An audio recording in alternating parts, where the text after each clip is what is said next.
Marami ang natatawa na lang sa balitang may kakaiba umano sa aktres na si Kim Chiu. Kapansin-pansin daw kasi ang tila pagtaba at pagkakaroon ng laman ngayon ng aktres. Tipong inspired nga ang aktres ngayon na lalong naging blooming at alagang-alaga ang katawan sa pag-exercise.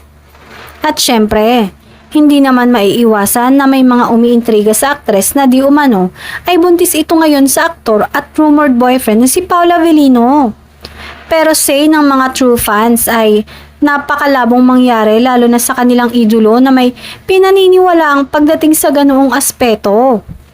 May pinaghahandaan nga ngayon ng aktres na movie at kailangan na fit siguro at medyo malaman ang roles kaya go ngayon ito ni Kim at wag nang haluan ng intriga, say ng isang fan. Compatible pagdating sa pag-exercise sina Kim Chiu at Paolo Avellino.